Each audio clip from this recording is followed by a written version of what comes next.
കുറ്റവും ശിക്ഷയും. എഴുതിയത് ഫിയഡോർ ദസ്തയേവ്സ്കി. ഭാഗം 1, അധ്യായം 1. ലോക സാഹിത്യത്തിലെ ഏറ്റവും മികച്ച മനഃശാസ്ത്ര നോവലുകളിലൊന്നായ കുറ്റവും ശിക്ഷയും എന്ന കൃതിയുടെ തുടക്കമാണിത്.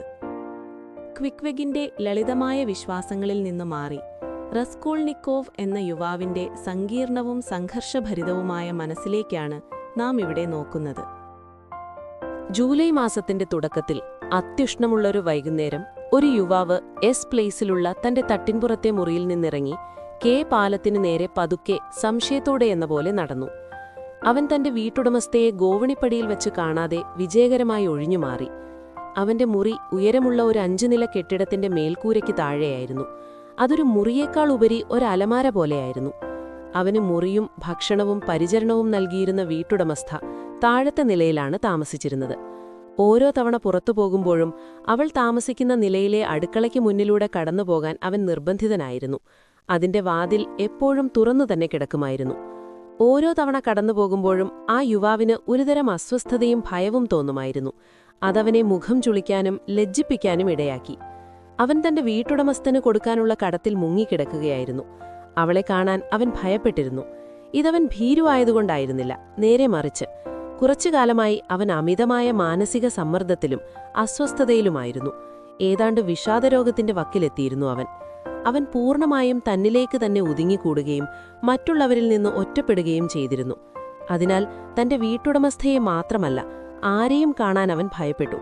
ദാരിദ്ര്യം അവനെ തകർത്തിരുന്നു. എങ്കിലും തന്റെ അവസ്ഥയെക്കുറിച്ചുള്ള ആശങ്കകൾ ഈയിടെയായി അവനെ അലട്ടാതായിരിക്കുന്നു. പ്രായോഗികമായ കാര്യങ്ങൾ ശ്രദ്ധിക്കുന്നത് അവൻ നിർത്തിയിരുന്നു. അത് ചെയ്യാനുള്ള എല്ലാ ആഗ്രഹവും അവന് നഷ്ടപ്പെട്ടിരുന്നു. യാതൊരു വീട്ടുടമസ്ഥയ്ക്കും അവനിൽ യഥാർത്ഥ ഭയം ജനിപ്പിക്കാൻ കഴിയുമായിരുന്നില്ല. എന്നാൽ ഗോവണിപ്പടിയിൽ വെച്ച് തടയപ്പെടാനും അവളുടെ നിസ്സാരവും അനാവശ്യവുമായ ഗോസിപ്പുകൾ കേൾക്കാനും പണം നൽകാനുള്ള ശല്യപ്പെടുത്തലുകൾക്കും ഭീഷണികൾക്കും പരാതികൾക്കും ചെവി കൊടുക്കാനും ഒഴികഴിവുകൾ കണ്ടെത്താൻ തലപുകിക്കാനും കള്ളം പറയാനും അതിനേക്കാൾ ഭേദം ഒരു പൂച്ചയെപ്പോലെ ഗോവണിപ്പടിയിലൂടെ ഇഴഞ്ഞിറങ്ങി ആരും കാണാതെ പുറത്തു കിടക്കുന്നതാണെന്ന് അവൻ കരുതി. എങ്കിലും ഈ വൈകുന്നേരം തെരുവിലേക്കിറങ്ങിയപ്പോൾ തന്റെ ഭയത്തെക്കുറിച്ച് അവൻ ഗൗരവമായി ബോധവാനായി. ഇതുപോലെയുള്ള ഒരു കാര്യം ചെയ്യാൻ ആഗ്രഹിക്കുന്ന ഞാൻ ഇങ്ങനെയുള്ള നിസ്സാര കാര്യങ്ങളെ പേടിക്കുകയാണല്ലോ. ഒരു വിചിത്രമായ ചിരിയോടെ അവൻ ചിന്തിച്ചു. അതെ, എല്ലാം മനുഷ്യന്റെ കൈകളിലാണ്. പക്ഷെ ഭീരുതം കൊണ്ട് അവൻ എല്ലാം കൈവിട്ട് കളയുന്നു. അതൊരു സത്യമാണ്. മനുഷ്യർ ഏറ്റവും കൂടുതൽ ഭയപ്പെടുന്നത് എന്തിനെക്കുറിച്ചാണെന്നറിയുന്നത് രസകരമായിരിക്കും. ഒരു പുതിയ ചുവടുവെപ്പ് നടത്തുന്നതിനെയും ഒരു പുതിയ വാക്കുച്ചരിക്കുന്നതിനെയുമാണ് അവർ ഏറ്റവും കൂടുതൽ ഭയപ്പെടുന്നത്. പക്ഷെ ഞാൻ ഒരുപാട് സംസാരിക്കുന്നു. ഞാൻ സംസാരിക്കുന്നതുകൊണ്ടാണോ ഒന്നും ചെയ്യാത്തത്, അതോ ഒന്നും ചെയ്യാത്തതുകൊണ്ടാണോ ഞാൻ സംസാരിക്കുന്നത്? കഴിഞ്ഞ ഒരു മാസമായി എന്റെ മാളത്തിൽ കിടന്ന് ജയന്റ് കില്ലർ ജാക്കിനെക്കുറിച്ച് ചിന്തിച്ച് ഞാൻ വെറുതെ സംസാരിക്കാൻ പഠിച്ചിരിക്കുന്നു. എന്തുകൊണ്ടാണ് ഞാൻ ഇപ്പോൾ അങ്ങോട്ട് പോകുന്നത്? എനിക്കതിന് കഴിയുമോ? അത് ഗൗരവമാണോ? അതൊട്ടും ഗൗരവമല്ല. അതെന്നെ രസിപ്പിക്കാനുള്ള വെറുമൊരു ഭാവനയാണ്, ഒരു കളിത്തമ്പ്. അതെ, പക്ഷെ അതൊരു കളിത്തമ്പായിരിക്കാം. തെരുവിലെ ചൂട് ഭയങ്കരമായിരുന്നു. ശ്വാസം മുട്ടിക്കുന്ന അന്തരീക്ഷവും തിരക്കും, ചുറ്റുമുള്ള ചുണ്ണാമ്പും ചട്ടക്കൂടുകളും ഇഷ്ടികകളും പൊടിയും, പിന്നെ വേനൽക്കാലത്ത് നഗരം വിട്ടുപോകാൻ കഴിയാത്തവർക്കെല്ലാം പരിചിതമായ ആ പ്രത്യേക പീറ്റേഴ്സ്ബർഗ് ദുർഗന്ധവും, ഇതെല്ലാം ആ യുവാവിന്റെ അസ്വസ്ഥമായ മനസ്സിനെ വേദനിപ്പിച്ചു. ആ ഭാഗത്തുള്ള ധാരാളം മദ്യശാലകളിൽ നിന്നുള്ള അസഹനീയമായ നാറ്റവും, അതൊരു പ്രവൃത്തി ദിവസമായിരുന്നിട്ടും തുടർച്ചയായി കണ്ടുമുട്ടിയ മദ്യപാനികളും ആ ദുരിതചിത്രം പൂർത്തിയാക്കി. ആ യുവാവിന്റെ പരിഷ്കൃതമായ മുഖത്ത് ഒരു നിമിഷം അങ്ങേയറ്റത്തെ വെറുപ്പ് പ്രകടമായി. അവൻ അതിസുന്ദരനായിരുന്നു. ശരാശരിയിലും കൂടുതൽ ഉയരമുള്ളവൻ, മെലിഞ്ഞതും എന്നാൽ നല്ല ശരീരവുമുള്ളവൻ. മനോഹരമായ കറുത്ത കണ്ണുകളും കടും തവിട്ടുനിറത്തിലുള്ള മുടിയും അവനുണ്ടായിരുന്നു. താമസിയാതെ അവൻ അഗാധമായ ചിന്തയിലേക്ക്, അല്ലെങ്കിൽ കൃത്യമായി പറഞ്ഞാൽ പൂർണ്ണമായ മാനസിക ശൂന്യതയിലേക്ക് ആണ്ടുപോയി. ചുറ്റുമുള്ളതൊന്നും ശ്രദ്ധിക്കാതെയും അതിൽ താൽപ്പര്യമില്ലാതെയും അവൻ മുന്നോട്ടു നടന്നു. താൻ സമ്മതിച്ചതുപോലെ തന്നെ ഇടയ്ക്കിടെ സ്വയം സംസാരിക്കുന്ന സ്വഭാവമനുസരിച്ച് അവൻ എന്തൊക്കെയോ പുലമ്പിക്കൊണ്ടിരുന്നു. ആ നിമിഷങ്ങളിൽ തന്റെ ചിന്തകൾ കെട്ടുപിണഞ്ഞു കിടക്കുകയാണെന്നും താൻ വല്ലാതെ തളർന്നിരിക്കുകയാണെന്നും അവന് ബോധ്യമായി. 2 ദിവസമായി അവൻ ആഹാരം കഴിച്ചിരുന്നില്ല. അവൻ അത്ര മോശമായാണ് വസ്ത്രം ധരിച്ചിരുന്നത്. മോശം വസ്ത്രധാരണം ശീലമായ ഒരാൾ പോലും അത്തരം കീറിത്തുണികളുമായി തെരുവിലിറങ്ങാൻ ലജ്ജിക്കുമായിരുന്നു. എന്നിരുന്നാലും നഗരത്തിന്റെ ആ ഭാഗത്ത് വസ്ത്രധാരണത്തിലെ കുറവുകൾ ആരെയും അത്ഭുതപ്പെടുത്തിയിരുന്നില്ല. ഹേ മാർക്കറ്റിന്റെ സാമീപ്യവും അവിടുത്തെ മോശം സ്ഥാപനങ്ങളും പീറ്റേഴ്സ്ബർഗിന്റെ ഹൃദയഭാഗത്തുള്ള ഈ തെരുവുകളിലും ഇടവഴികളിലും തിങ്ങിനിറഞ്ഞ വ്യാപാരികളുടെയും തൊഴിലാളികളുടെയും എണ്ണവും കാരണം പലതരത്തിലുള്ള മനുഷ്യരെ അവിടെ കാണാമായിരുന്നു. അതുകൊണ്ട് എത്ര വിചിത്രമായ രൂപവും ആരെയും അത്ഭുതപ്പെടുത്തില്ല. എന്നാൽ ആ യുവാവിന്റെ ഹൃദയത്തിൽ അത്രയധികം കയ്പും പുച്ഛവും നിറഞ്ഞിരുന്നതിനാൽ യൗവനത്തിന്റെ എല്ലാ അന്തസ്സും ഉണ്ടായിരുന്നിട്ടും തെരുവിലൂടെ നടക്കുമ്പോൾ തന്റെ കീറിത്തുണികളെക്കുറിച്ച് അവൻ ഒട്ടും ചിന്തിച്ചിരുന്നില്ല. പരിചയക്കാരെയോ പഴയ സഹപാഠികളെയോ കണ്ടുമുട്ടുമ്പോൾ കഥ മാറിമായിരുന്നു. അവരെ കാണുന്നത് അവൻ ഒരിക്കലും ഇഷ്ടപ്പെട്ടിരുന്നില്ല. എങ്കിലും ഏതോ അജ്ഞാത കാരണത്താൽ ഒരു വലിയ കുതിരവണ്ടിയിൽ കൊണ്ടുപോയിരുന്ന ഒരു മദ്യപാനി അവനെ കടന്നു പോകുമ്പോൾ പെട്ടെന്നുറക്കെ വിളിച്ചു പറഞ്ഞു, ഹേ അവിടെ ജർമ്മൻ തൊപ്പിക്കാരാ എന്നുറക്കെ വിളിച്ചു കൂവിക്കൊണ്ട് അവന് നേരെ ചൂണ്ടി. ആ യുവാവ് പെട്ടെന്ന് നിൽക്കുകയും വിറയലോടെ തന്റെ തൊപ്പിയിൽ മുറുകെ പിടിക്കുകയും ചെയ്തു. സിമ്മർമാനിൽ നിന്നുള്ള ഉയരമുള്ള വട്ടത്തിലുള്ള തൊപ്പിയായിരുന്നു അത്. പക്ഷേ അത് പൂർണ്ണമായും തേഞ്ഞുപോയതും പഴക്കം കൊണ്ട് തുരുമ്പിച്ചതും കീറിയതും ചെളി പുരണ്ടതും വക്കില്ലാത്തതും ഒരു വശത്തേക്ക് വല്ലാതെ ചരിഞ്ഞതുമായിരുന്നു അത്. എന്നിരുന്നാലും ലജ്ജയല്ല, മറിച്ച് ഭയത്തിന് സമാനമായ മറ്റൊരു വികാരമായിരുന്നു അവനെ കീഴടക്കിയത്. എനിക്കറിയായിരുന്നു, ഞാൻ അങ്ങനെ വിചാരിച്ചു. അതാണ് ഏറ്റവും മോശം കാര്യം. ഇതുപോലെ ഒരു വിഡ്ഢിത്തം, ഏറ്റവും ചെറിയ നിസ്സാരമായ കാര്യം പോലും എന്റെ മുഴുവൻ പദ്ധതിയെയും നശിപ്പിച്ചേക്കാം. അതെ, എന്റെ തൊപ്പി പെട്ടെന്ന് ശ്രദ്ധിക്കപ്പെടും. അത് പരിഹാസ്യമായി തോന്നുന്നതുകൊണ്ട് തന്നെ ആളുകളത് ശ്രദ്ധിക്കും. എന്റെ ഈ കീറിത്തുണികൾക്കൊപ്പം ഞാനൊരു സാധാരണ തൊപ്പിയാണ് ധരിക്കേണ്ടിയിരുന്നത്, പഴകിയ ഏതെങ്കിലും ഒന്ന്, അല്ലാതെ ഈ വിചിത്രമായ ഒന്നല്ല. ആരും ഇത്തരം തൊപ്പി ധരിക്കാറില്ല. ഇതൊരു മൈൽ അകലെ നിന്നും ആളുകൾ ശ്രദ്ധിക്കും. അവരിത് ഓർത്തുവെക്കും. പ്രധാനം കാര്യം ആളുകൾ ഇത് ഓർത്തുവെക്കുമെന്നതാണ്. അതവർക്കൊരു സൂചന നൽകും. ഈ കാര്യത്തിനായി ഒരാൾ കഴിയുന്നത്ര ശ്രദ്ധിക്കപ്പെടാത്തവനായിരിക്കണം. നിസ്സാര കാര്യങ്ങളാണ് പ്രധാനം. ഇത്തരം നിസ്സാര കാര്യങ്ങളാണ് എപ്പോഴും എല്ലാം നശിപ്പിക്കുന്നത്.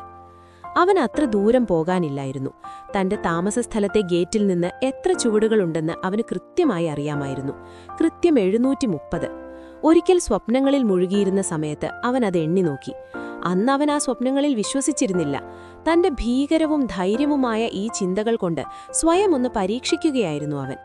ഇപ്പോൾ 1 മാസത്തിനു ശേഷം അവൻ അവയെ വ്യത്യസ്തമായി നോക്കി തുടങ്ങിയിരുന്നു. തന്റെ ബലഹീനതയെയും വിശ്ചയമില്ലായ്മയെയും പരിഹസിക്കുന്ന സ്വയം സംഭാഷണങ്ങൾക്കിടയിലും താൻ അറിയാതെ തന്നെ ഈ ഭീകര സ്വപ്നത്തെ നടപ്പിലാക്കേണ്ട ഒന്നായി അവൻ കാണാൻ തുടങ്ങി. അവൻ ഇപ്പോൾ തന്റെ പദ്ധതിയുടെ ഒരു പരിശീലനം അഥവാ ഒരു റിഹേഴ്സൽ എന്ന് നടത്തുവാൻ പോവുകയാണ്. അവന്റെ ഓരോ ചുവടിലും അവന്റെ ഉത്കണ്ഠ വർദ്ധിച്ചുകൊണ്ടിരുന്നു. നെഞ്ചിടിപ്പോടും വിറയലോടും കൂടി അവനൊരു വലിയ കെട്ടിടത്തിനടുത്തേക്ക് പോയി. അതിന്റെ ഒരു വശം കനാലിലേക്കും മറുവശം തെരുവിലേക്കും അഭിമുഖമായിരുന്നു. ആ കെട്ടിടത്തിൽ ചെറിയ ചെറിയ മുറികളായിരുന്നു. തയ്യൽക്കാർ, കൊല്ലപ്പണിക്കാർ, പാചകക്കാർ, ജർമ്മൻകാർ, പലവിധ ജോലികൾ ചെയ്യുന്ന പെൺകുട്ടികൾ, ചെറിയ ക്ലർക്കുമാർ എന്നിങ്ങനെ എല്ലാ തരത്തിലുള്ള തൊഴിലാളികളും അവിടെ താമസിച്ചിരുന്നു. കെട്ടിടത്തിന്റെ 2 ഗേറ്റുകളിലൂടെയും 2 മുറ്റങ്ങളിലൂടെയും ആളുകൾ എപ്പോഴും വന്നുപോയിക്കൊണ്ടിരുന്നു. കെട്ടിടത്തിൽ 3ഓ 4ഓ കാവൽക്കാരുണ്ടായിരുന്നു. അവരെ ആരെയും കാണാത്തതിൽ ആ യുവാവ് സന്തോഷിച്ചു. പെട്ടെന്ന് തന്നെ ആരും ശ്രദ്ധിക്കാതെ വലതുവശത്തെ വാതിലിലൂടെ അവൻ ഗോവണിപ്പടിയിലേക്ക് കടന്നു. അത് ഇരുണ്ടതും ഇടുങ്ങിയതുമായ ഒരു പിൻവശത്തെ ഗോവണിപ്പടിയായിരുന്നു. പക്ഷെ അവൻ അതിനകം തന്നെ അവിടെ പരിചിതനായിരുന്നു. വഴിയറിയാമായിരുന്നു. അവിടുത്തെ ആ അന്തരീക്ഷം അവൻ ഇഷ്ടപ്പെട്ടു. അത്തരം ഇരുട്ടിൽ ജിജ്ഞാസയുള്ള കണ്ണുകളെ ഭയപ്പെടേണ്ടതില്ലായിരുന്നു. ഇപ്പോൾ തന്നെ ഞാൻ ഇത്രയധികം ഭയപ്പെടുന്നുണ്ടെങ്കിൽ സത്യത്തിൽ ഞാനത് ചെയ്യാൻ പോകുമ്പോൾ എന്തായിരിക്കും അവസ്ഥ? 4ാം നിലയിലെത്തിയപ്പോൾ അവൻ സ്വയം ചോദിച്ചു.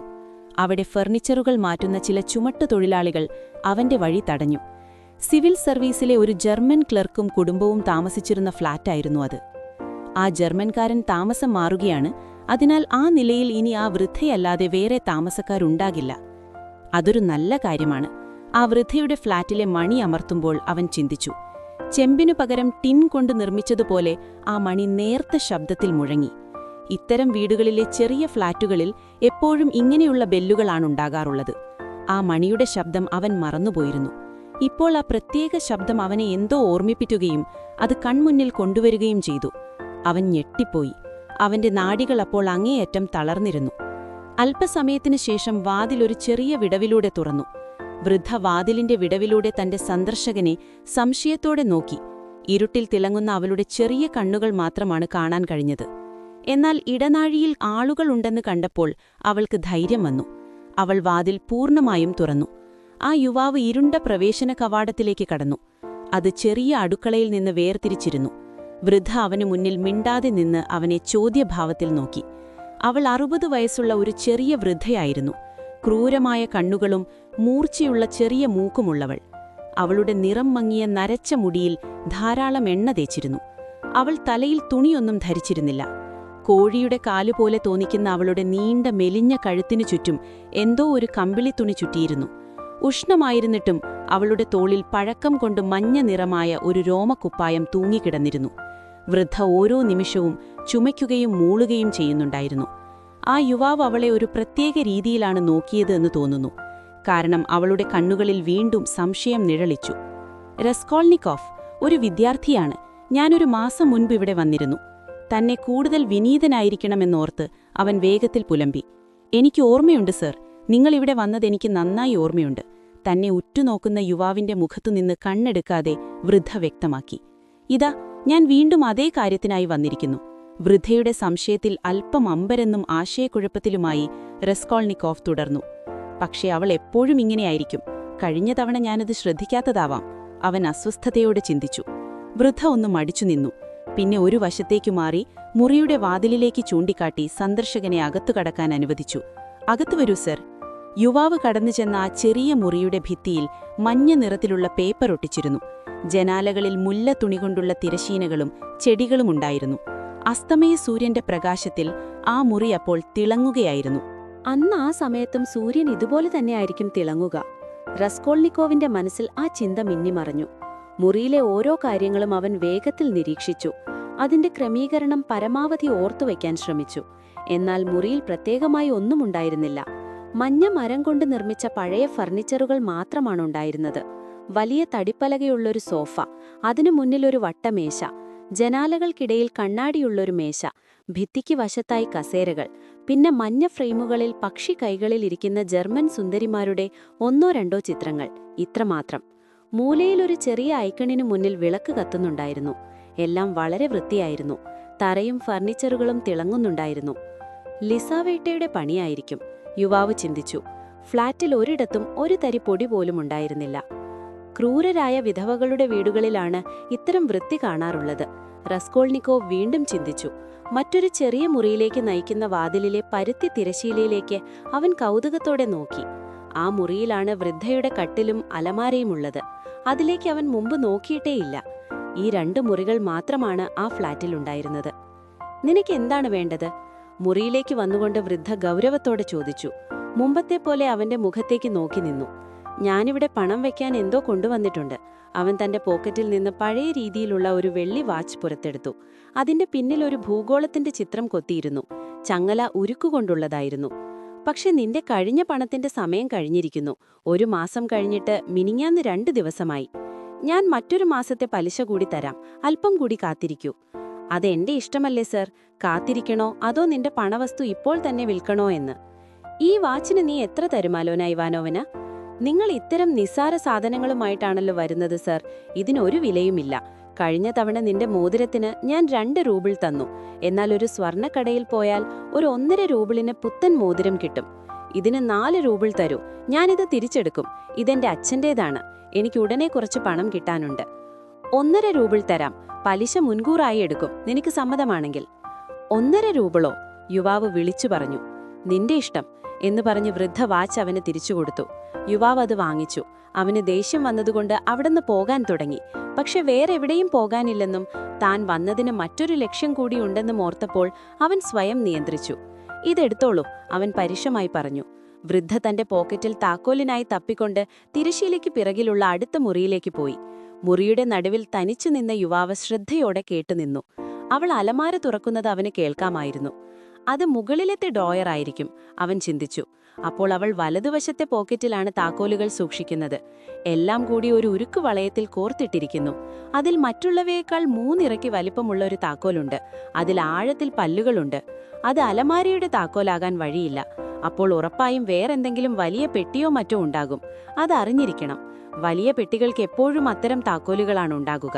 പക്ഷെ ഇതെല്ലാം എത്ര താഴ്ന്ന കാര്യമാണ്. വൃദ്ധ തിരിച്ചു വന്നു. ഇതാ സർ, 1 രൂബിളിന് മാസം 10 കൊപ്പേക്കാണ് പലിശ. അതുകൊണ്ട് 1.5 രൂബിളിന് 15 കൊപ്പേക്ക് ഞാൻ മുൻകൂറായി എടുക്കുന്നു. പിന്നെ മുമ്പ് തന്ന 2 രൂബിളിന് ഇതേ കണക്കിനനുസരിച്ച് 20 കൊപ്പേക്ക് കൂടി തരാനുണ്ട്. ആകെ 35 കൊപ്പേക്ക്. അപ്പോൾ വാച്ചിന് ബാക്കി 1 രൂപയും 15 കൊപ്പേക്കും ഞാൻ നിനക്ക് തരുന്നു. ഇത് പിടിച്ചോളൂ. എന്ത്? ഇപ്പോൾ വെറും 1 രൂപയും 15 കൊപ്പേക്കും മാത്രമോ? അതെ, അങ്ങനെ തന്നെ. യുവാവ് തർക്കിക്കാൻ നിന്നില്ല. പണം വാങ്ങിച്ചു. അവൻ വൃദ്ധയെ നോക്കി നിന്നു. പോകാൻ ധൃതി കാണിച്ചില്ല. ഇനിയും എന്തോ പറയാനോ ചെയ്യാനോ ഉണ്ടെന്ന മട്ടിൽ അവൻ നിന്നു. എന്നാൽ അതെന്താണെന്ന് അവന് തന്നെ അറിഞ്ഞുകൂടാ. അലോന ഇവാനോവിന, 1-2 ദിവസത്തിനുള്ളിൽ ഞാൻ മറ്റൊരു സാധനം കൂടി കൊണ്ടുവന്നേക്കാം. വിലപിടിപ്പുള്ളതൊന്നാണ്. വെള്ളി സിഗരറ്റ് പെട്ടി. എന്റെ സുഹൃത്തിൽ നിന്നത് തിരികെ കിട്ടിയാൽ ഉടനെ. അവൻ പതറി നിറഞ്ഞു നിന്നു. ശരി, നമുക്കപ്പോൾ സംസാരിക്കാം സർ. വിടാ, നീ എപ്പോഴും വീട്ടിൽ ഒറ്റയ്ക്കാണോ? നിന്റെ സഹോദരി ഇവിടെ നിന്റെ കൂടെ ഇല്ലേ? പുറത്തേക്ക് നടക്കുമ്പോൾ അവൻ വളരെ ലാഘവത്തോടെ ചോദിച്ചു. അവളെക്കൊണ്ട് നിനക്ക് എന്താണ് കാര്യം സർ? ഓ, പ്രത്യേകിച്ചൊന്നുമില്ല, വെറുതെ ചോദിച്ചതാ. നീ വല്ലാതെ ദേഷ്യപ്പെടുന്നു. നല്ലൊരു ദിവസം നേരുന്നു അലോന ഇവാനോവന. റസ്കോൾനിക്കോവ് പൂർണ്ണമായ ആശയക്കുഴപ്പത്തിൽ പുറത്തിറങ്ങി. ആ അസ്വസ്ഥത വർദ്ധിച്ചുകൊണ്ടിരുന്നു. ഗോവണിപ്പടി ഇറങ്ങുമ്പോൾ ഏതോ ചിന്ത വന്നതുപോലെ അവൻ 2-3 തവണ നിന്നുപോയി. തെരുവിലെത്തിയപ്പോൾ അവൻ നിലവിളിച്ചു. ഓ ദൈവമേ, ഇതെല്ലാം എത്ര മ്ലേച്ഛമാണ്! എനിക്ക് കഴിയുമോ? സത്യത്തിൽ എനിക്ക് കഴിയുമോ? ഇല്ല, ഇതെല്ലാം അസംബന്ധമാണ്, വെറും വിഡ്ഢിത്തമാണ്. അവൻ ഉറച്ച തീരുമാനത്തോടെ തുടർന്നു. ഇത്രയും ഭയങ്കരമായൊരു കാര്യം എങ്ങനെയാണ് എന്റെ തലയിൽ വന്നത്? എന്റെ ഹൃദയത്തിന് എത്ര മ്ലേച്ഛമായ കാര്യങ്ങൾ ചിന്തിക്കാൻ കഴിയുന്നു! യെസ്, എല്ലാറ്റിലുമുപരി അത് വൃത്തികെട്ടതാണ്, വെറുപ്പുളവാക്കുന്നതാണ്, മ്ലേച്ഛമാണ്. മ്ലേച്ഛം. കഴിഞ്ഞ 1 മാസമായി. എന്നാൽ അവന്റെ ആ മനസ്സംഘർഷം പ്രകടിപ്പിക്കാൻ വാക്കുകൾ മതിയാവുകയില്ലായിരുന്നു. വൃദ്ധയുടെ അടുത്തേക്ക് പോകുന്ന വഴിയിൽ തന്നെ അവന്റെ ഹൃദയത്തെ വേട്ടയാടിയിരുന്ന കടുത്ത വെറുപ്പ് ഇപ്പോൾ അതിന്റെ ഉച്ചസ്ഥായിയിലെത്തിയിരുന്നു. അതിൽ നിന്ന് എങ്ങനെ രക്ഷപ്പെടണമെന്ന് അവൻ അറിഞ്ഞിരുന്നില്ല. വഴിപോക്കരെ ശ്രദ്ധിക്കാതെ അവരെ തട്ടിക്കൊണ്ട് അവനൊരു മദ്യപാനിയെപ്പോലെ നടന്നു. അടുത്ത തെരുവിലെത്തിയപ്പോഴാണ് അവന് ബോധം വന്നത്. ചുറ്റും പോക്കിയപ്പോൾ അവനൊരു മദ്യപാനശാലയുടെ അടുത്താണ് നിൽക്കുന്നതെന്ന് അവൻ ശ്രദ്ധിച്ചു. ആ നിമിഷം 2 മദ്യപാനികൾ പരസ്പരം സഹായിച്ചും ചീത്ത വിളിച്ചും പുറത്തേക്ക് വരുന്നത് അവൻ കണ്ടു. ഒന്നും ആലോചിക്കാതെ റസ്കോൾനിക്കോവ് ഉടനെ അകത്തുപോയി. അതുവരെ അവനൊരു മദ്യപാനശാലയിൽ കയറിയിട്ടില്ലായിരുന്നു. പക്ഷെ ഇപ്പോൾ അവന് തല കറങ്ങുന്നതുപോലെയും കടുത്ത ദാഹവും അനുഭവപ്പെട്ടു. തണുത്ത ബിയർ കുടിക്കാൻ അവൻ ആഗ്രഹിച്ചു. ആഹാരം കഴിക്കാത്തതുകൊണ്ടാണ് താൻ തളർന്നതെന്നവൻ കരുതി. ഇരുണ്ടതും വൃത്തികെട്ടതുമായ മൂലയിലുള്ള പശപശപ്പുള്ള മേശയ്ക്കരികിൽ അവൻ ഇരുന്നു. ബിയർ ഓർഡർ ചെയ്തു. ആദ്യത്തെ ഗ്ലാസ് ആർത്തിയോടെ കുടിച്ചു തീർത്തു. ഉടനെ തന്നെ അവന് കുറച്ച് ആശ്വാസം തോന്നി. അവന്റെ ചിന്തകൾ തെളിഞ്ഞു. അത്രയ്ക്കെല്ലാം അസംബന്ധമാണ്, വിഷമിക്കാനൊന്നുമില്ല. ഇത് കേവലം ശാരീരികമായ തളർച്ചയാണ്. 1 ഗ്ലാസ് ബിയർ, 1 കഷ്ണം ഉണക്കറൊട്ടി. ഒറ്റ നിമിഷം കൊണ്ട് തലച്ചോറ് ശക്തമായി, മനസ്സ് തെളിഞ്ഞു, ഇച്ഛാശക്തി ഉറച്ചു. ഇതെല്ലാം എത്ര നിസാരമാണ്! ഈ പരിഹാസ ചിന്തകൾക്കിടയിലും പെട്ടെന്നൊരു വലിയ ഭാരത്തിൽ നിന്ന് മോചിതനായതുപോലെ അവൻ സന്തോഷവാനായി കാണപ്പെട്ടു. മുറിയിലുള്ള എല്ലാവരെയും അവൻ സൗഹൃദത്തോടെ നോക്കി. എങ്കിലും തന്റെ ഈ സന്തോഷം അസ്വാഭാവികമാണെന്ന് ഒരു നേർത്ത ഭയം ആ നിമിഷം തന്നെ അവനിലുണ്ടായിരുന്നു. മദ്യപാനശാലയിൽ ആ സമയത്ത് കുറച്ചുപേർ മാത്രമേ ഉണ്ടായിരുന്നുള്ളൂ. അവൻ കണ്ടുമുട്ടിയ 2 മദ്യപാനികളെ ഒഴികെ 5 പുരുഷന്മാരും 1 പെൺകുട്ടിയും പുറത്തേക്ക് പോയി. അവരുടെ പോക്കോടെ മുറി ശാന്തമായി. മദ്യപാനശാലയിൽ അവശേഷിച്ചിരുന്നത് ഒരു തൊഴിലാളിയെപ്പോലെ തോന്നുന്ന ഒരു മദ്യപാനിയും അയാളുടെ കൂടെയുള്ള തടിപ്പുള്ളൊരു താടിയുള്ള മനുഷ്യനുമായിരുന്നു. അയാൾ വല്ലാതെ മദ്യപിച്ചിരുന്നു. ബെഞ്ചിൽ കിടന്ന് ഉറങ്ങുകയായിരുന്നു. ഉറക്കത്തിൽ നിന്നുള്ളതുപോലെ അയാൾ വിരലുകൾ ഞൊട്ടുകയും അർത്ഥമില്ലാത്ത പാട്ടുകൾ മൂളുകയും ചെയ്യുകയായിരുന്നു. മറ്റാരും അവന്റെ സന്തോഷത്തിൽ പങ്കുചേർന്നില്ല. അയാളുടെ കൂടെയുള്ളവൻ വെറുപ്പോടെയാണിതെല്ലാം നോക്കിയത്. മുറിയിൽ മറ്റൊരു മനുഷ്യനുമുണ്ടായിരുന്നു. വിരമിച്ച ഒരു ഗവൺമെന്റ് ക്ലർക്കിനെ പോലെയായിരുന്നു അയാൾ. അയാൾ ദൂരെ മാറിയിരുന്ന് ഇടയ്ക്കിടെ മദ്യം നുണഞ്ഞുകയും ചുറ്റുമുള്ളവരെ നോക്കുകയും ചെയ്യുകയായിരുന്നു. അയാളും എന്തോ അസ്വസ്ഥതയിലാണെന്ന് തോന്നി.